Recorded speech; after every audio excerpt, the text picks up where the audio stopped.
میں تو اپنے دوستوں کو کہا کرتا ہوں کہ جب بچوں کو خرچی کے پیسے دیں تو اس وقت ہی ان کو تھوڑے سے زیادہ دیں اور ان کو کہیں کہ یہ کسی اپنے کمزور دوست کو دینا، راستے کے اندر کوئی سائل ہوا تو اس کو دینا، اور وہ بھی ان کی عزت نفس کا خیال رکھتے ہوئے۔ یہ جو نمائش کا جذبہ پیدا ہو گیا اور یہ جو سیلفی کا زمانہ آیا، اور اس نے تو رہی صحیح کسر ہی نکال دی۔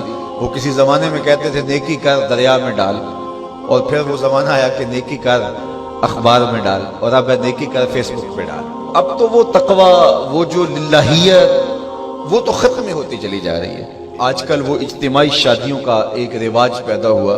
ایک دفعہ مجبور ہو کے مجھے کہیں جانا بھی پڑا، تو وہ میرا پہلا اور آخری موقع تھا۔ تو میں نے وہاں کہا کہ آپ نے مجھے جس مقصد کے لیے بلایا ہے، میں اچھائی کے کاموں کی تحسین کرتا ہوں، لیکن یہ منظر آپ کا مجھے اچھا اس لیے نہیں لگا کہ زندگی میں 3 مرحلے ہر شخص پہ آتے ہیں جب وہ مہمان خصوصی ہوتا ہے۔ جب وہ پیدا ہوتا ہے، کالا کلوٹا بھی کیوں نہ ہو، سارے اسے دیکھنے آتے ہیں۔ جب وہ عروسی کا جوڑا پہنتا ہے، چاہے مرد ہے چاہے عورت، تو اس وقت بھی سارے لوگوں کی نگاہ کا مرکز ہوتا ہے۔ اور تیسرا، جب سفید کفن اوڑھ کے آخری منزل کی طرف چلتا ہے تو سارا شہر کہتا ہے چلو اس کا منہ دیکھائیں۔ بلکہ اس کا یہ پروٹوکول ہے کہ امام کعبہ بھی ہو تو وہ پیچھے کھڑا ہوگا، اس کے جنازے کو آگے رکھا جائے گا۔ یہ اس کا اعزاز ہے، یہ اس کی تقریب ہے۔ وقت کا غوث بھی ہو تو وہ بھی پیچھے کھڑا ہوگا، اس کا جنازہ آگے رکھا جائے گا، یہ اس کا اعزاز ہے۔ تو میں نے کہا یہ 3 موقع ہوتے ہیں کسی کمزور سے کمزور، غریب سے غریب، عاجز سے عاجز شخص کے لیے بھی عزت کے، اور آج آپ نے ان سے یہ موقع بھی چھین لیا کہ اسٹیج کے اوپر مخیر حضرات بیٹھے ہیں، اور ایک قطار میں بیٹیاں بیٹھی، اور ایک قطار میں جو ہے وہ دلہے بیٹھے ہیں، اور ان سب کے رشتہ دار سامنے، باراتی 20-20 40-40 لوگ آئے ہوئے ہیں۔ تو ان سب کی غربت کا ہم عملاً مذاق اڑا رہے ہیں۔ آج یہاں میں کسی کے چہرے کے اوپر خوشی نہیں دیکھ رہا، اگر مسکراہٹ ہے تو وہ مصنوعی مسکراہٹ ہے۔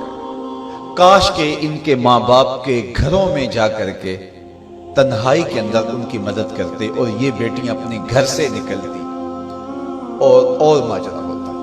اب ان کی غربت کا گواہ آپ نے کتنے لوگوں کو بنایا، اور صرف اپنے اشتہار کے لیے۔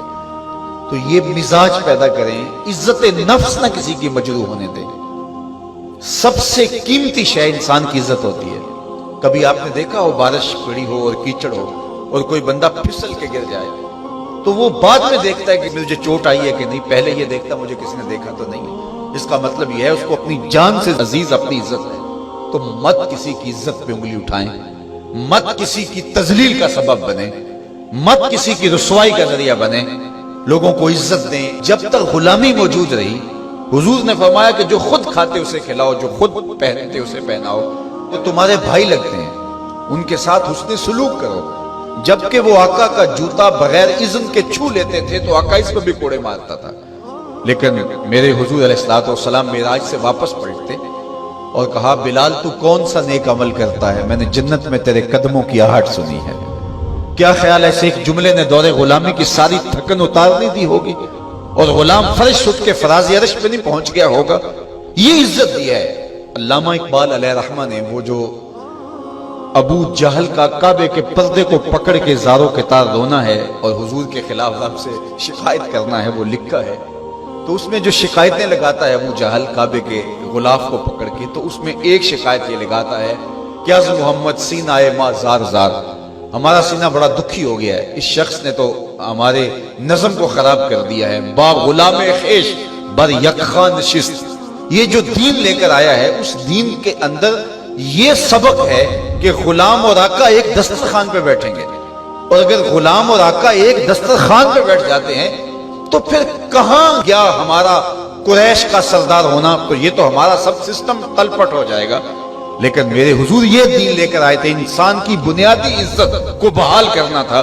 اور حجۃ الوداع کے موقع پر حضور نے پاؤں تلے جس طرح کسی چیز کو روندا جاتا ہے اس طرح کچلتے ہوئے فرمایا آج کے بعد میں تفاخر ختم کرتا ہوں، کسی عربی کو اجمی پر، کسی اجمی کو عربی پر کوئی فخر نہیں ہوگا، کوئی فضیلت نہیں ہوگی، نہ کالے کو گورے پر اور نہ گورے کو کالے پر۔ فضیلت کا معیار کیا ہے؟ ان اکرمکم عند اللہ اتقاکم، جو متقی ہوگا اللہ کے نزدیک وہی عزت۔